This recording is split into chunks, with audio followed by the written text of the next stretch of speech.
What's up, babies? Figurez-vous que ce matin, il n'y avait pas de soleil. Et j'étais censée filmer, alors j'ai dit, cher soleil, montre ton visage. Mon peuple te reniera. Et il s'est montré. Voilà, vous savez, dans la vie, c'est la discussion. Sinon, j'espère que vous allez bien, que vous pétez la forme. Ah, moi, ça va, ça se voit, non? Bon, aujourd'hui, on va tourner dans un endroit tout autre, dans un endroit chaleureux, dans un endroit coloré, dans un endroit artistique. J'ai nommé Bukavu.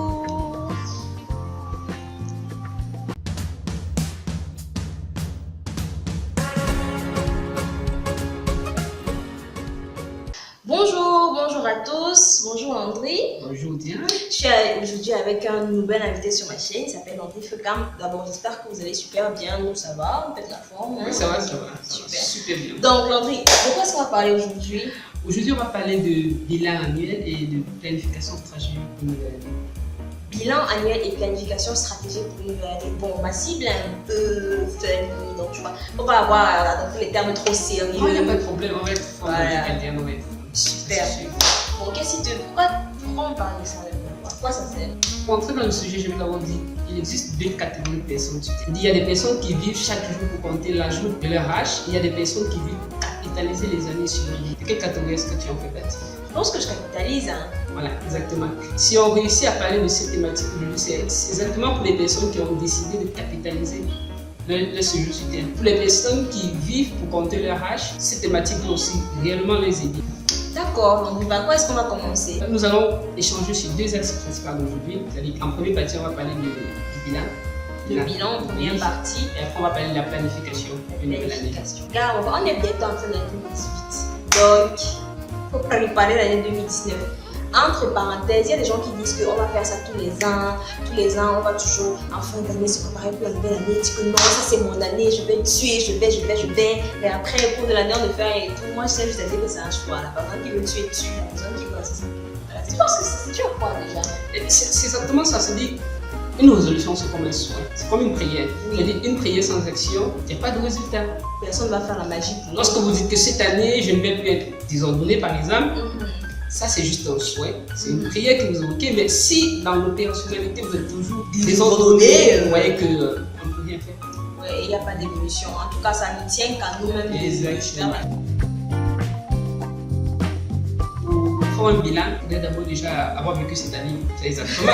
Nous sommes au 11e mois, nous entrons bientôt au 12e mois, c'est-à-dire c'est de faire un récap. En fait, tout ça. Donc de faire un récap des 11 premières années, des 11 mois que nous avons fait.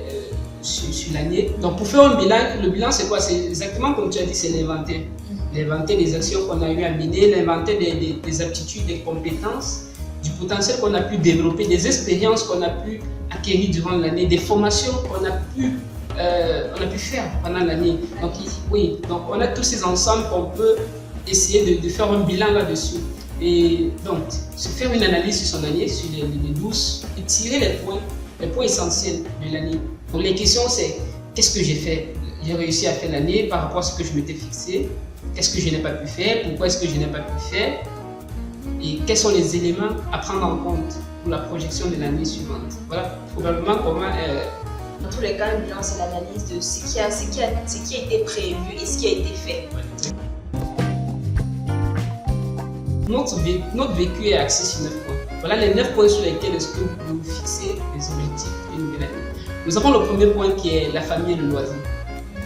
C'est-à-dire que vous devez vous fixer des objectifs sur le plan de la famille et du loisir. Quels sont les divertissements de l'année? Est-ce que je vais faire du tourisme? Est-ce que j'irai à la plage? Ou est-ce que j'irai avec mes enfants pendant l'année? C'est-à-dire que vous faites un chronogramme de ces différentes activités en ce qui concerne la famille et le loisir. En second plan, vous avez les finances. Combien d'argent est-ce que je vais gagner cette année? Qu'est-ce que je dois faire pour gagner cet argent? Et comment est-ce que je vais optimiser la gestion de cet argent? C'est-à-dire que nous avons en troisième partie la carrière de l'entreprise. C'est-à-dire pour les personnes qui sont en entreprise, vous devez vous fixer des objectifs sur le plan de la carrière. Est-ce que cette année, je souhaite être promu à un nouveau poste, par exemple, ou est-ce que je souhaite changer de carrière? Sur le plan de l'entreprise, ça c'est par exemple pour les entrepreneurs. Qu'est-ce que vous souhaitez pour votre année? Qu'est-ce que vous faites cette année pour votre entreprise, pour la croissance de votre entreprise? Donc en quatrième point, nous avons les relations et amitié. Vous devez vous fixer des objectifs sur votre relation, sur le plan relationnel. C'est-à-dire qu'à votre couple, vous devez avoir des objectifs. Qu'est-ce qu'on va faire cette année? Ah, ok. Donc, oui, même jusqu'à là, il faut des avec objectifs. mon chéri, cette année, si on va voyager, on fait 4 voyages. Oui, exactement. Ça On va fait découvrir 4 régions du Cameroun. tout à fait. Ça veut dire que vous avez allié relation et loisirs. Oui. Donc, côté relation. Ça peut aussi être, on va monter une entreprise ensemble, voilà. Tout à fait.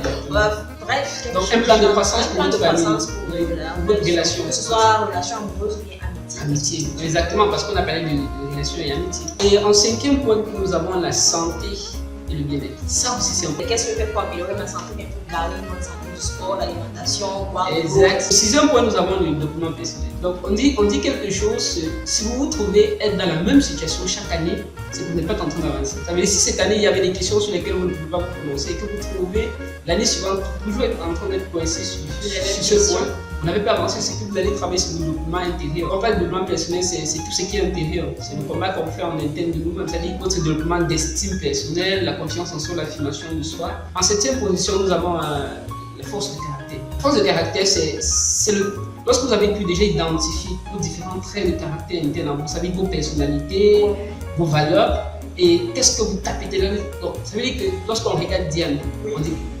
Diane renvoie quoi? Diane renvoie quoi? Mettez ça dans les commentaires. Voilà, exactement. Vous pouvez aider Diane. Voilà, vous pouvez aider Diane. Ça peut être le dynamisme, ça peut être la proactivité, ça peut être. Vous devez travailler dessus. Ça peut être les râleries. Il y a des personnes exactement qu'on contacte uniquement parce que ces personnes renvoient ce côté force de caractère. C'est-à-dire que vous devez travailler ces exactement. Un patron peut-être plus de préférence aux personnes en entreprise parce qu'il trouve que la personne elle est dynamique. Oui, elle est dynamique, proactive, elle anticipe sur les choses. Donc en 8e position, nous avons l'état d'esprit.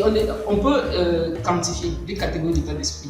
On a l'état d'esprit statique et l'état d'esprit de développement. Travailler sur son état d'esprit de développement, ne pas être statique sur les choses, c'est-à-dire que lorsqu'une porte est fermée, l'autre est ouverte à côté. Nous avons l'engagement communautaire. Vous voyez, il y a des personnes pour les autres. On a l'engagement avec sa communauté envers, ça fait sur le plan social, on fait des dons. Sur le plan digital, c'est-à-dire que vous pouvez faire un e-book, vous partagez gratuitement des milliers de personnes. Ça, c'est toujours faire un apport social sur le plan intellectuel, sur le plan de la connaissance.